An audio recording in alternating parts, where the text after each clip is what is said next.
welcome to episode 15 of Songs for the Struggling Artist. We are 15 podcasts in, blogcasts in. I'm pretty soon I'm going to have to decide whether or not to get a SoundCloud Pro account. That's how many episodes in we are. We are at the decision point for increasing space on SoundCloud. How about that? Progress measures in interesting ways. One measures progress in interesting ways when one is an artist. The blog I'm going to be reading to you today, I wrote back in the spring. As I've probably mentioned before, I'm usually a little bit behind myself in terms of typing up stuff I've written and then posting it. So this is from the spring. It was in response to a class I was working with in teaching some Shakespeare. So this is a Shakespeare-themed blog. Forthcoming after this one, eventually, in a few episodes, I'm going to give you my why I probably shouldn't be teaching anymore blogcast. But this is still in the teaching vein, and in the Shakespeare vein, and in the feminist vein.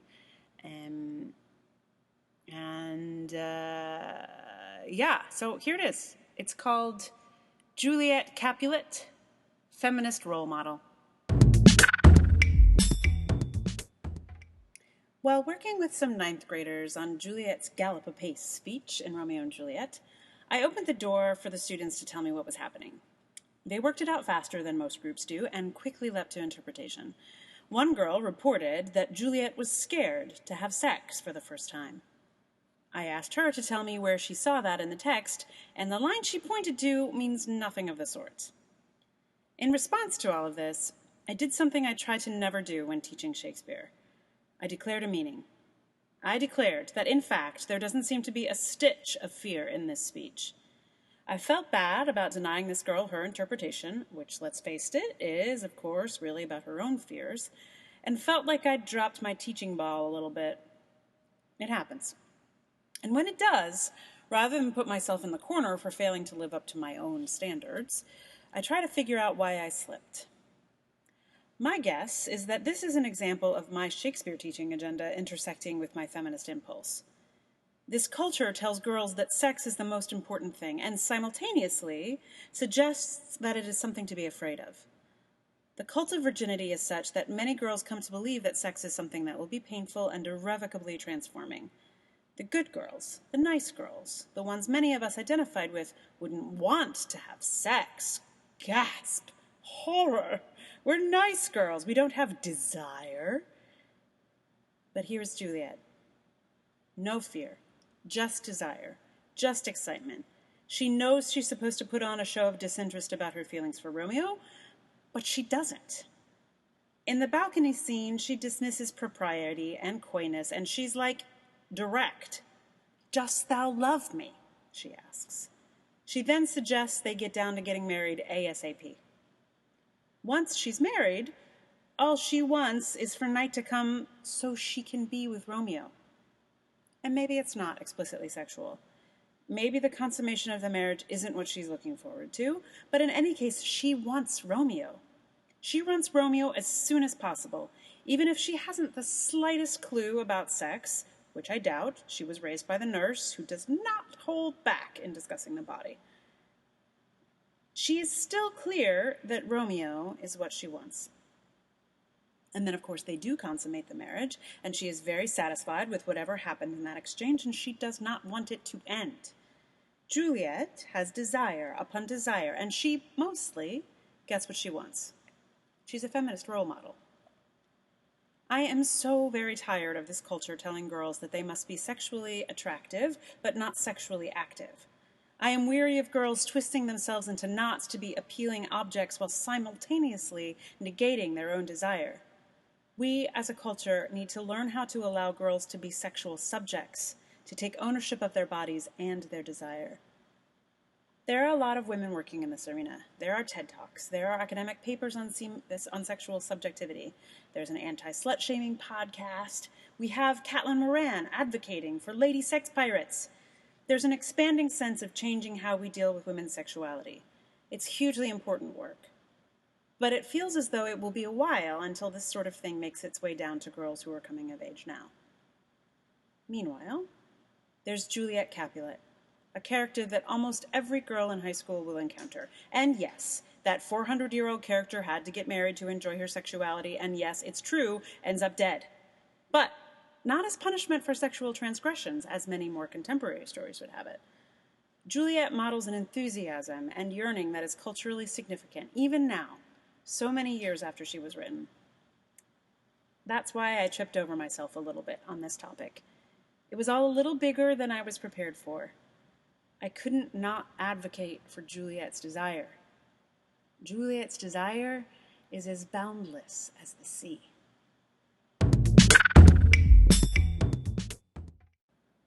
So that is your geeky Shakespeare feminist blogcast for the day.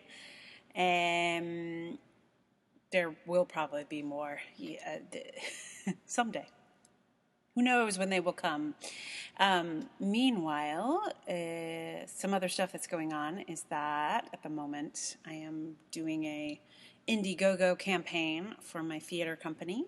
We are trying to raise money for research and development for our show called The Door Was Open. We are on Indiegogo. If you feel so moved, we're 55% of the way there, and we're only a few days in. So that's amazing, which has never actually happened before, so it's kind of exciting.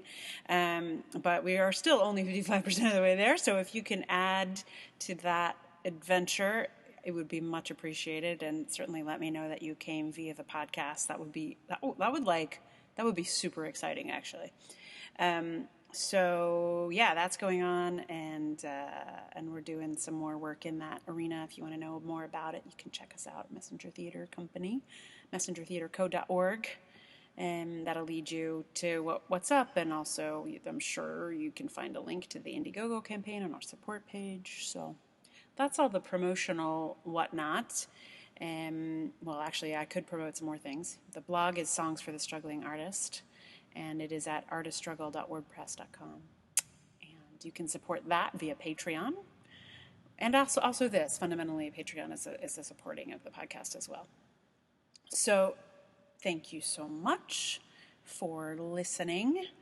And I'm going to give you a little song here to top off the end of the podcast. So this is a song from my band. I had a band called Bright Red Boots, now long defunct, but we still have the recording. So this is a song I wrote years ago, and it's a little bit about desire. So in honor of Juliet Capulet and her desire, I give you my youthful desire in my band. This is called Shade the Moon.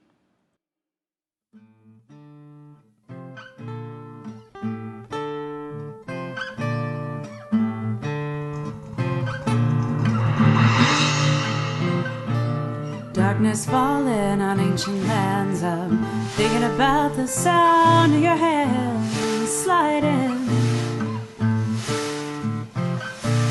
Fretless flesh without no strings. You could make me sing if you played the right tune.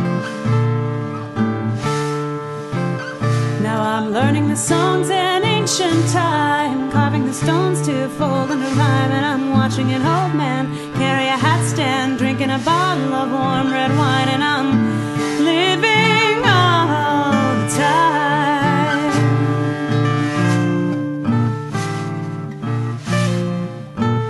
Now I'm painting portraits in blue, and I'm drawing you over the view, and I'm watching your hands. I'm watching your hands shade the moon.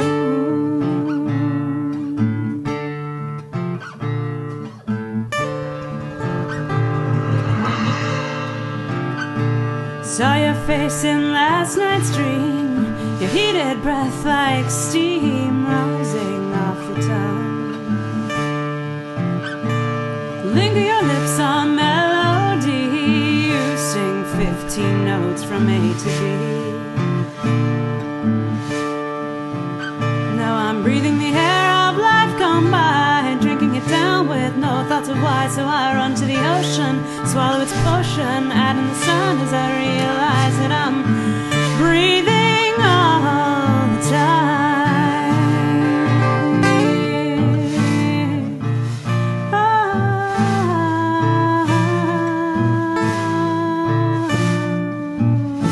I'm painting portraits in blue, and I'm drawing you over the view, and I'm watching your hands. I'm watching your hands. I'm watching your hands shake the moon.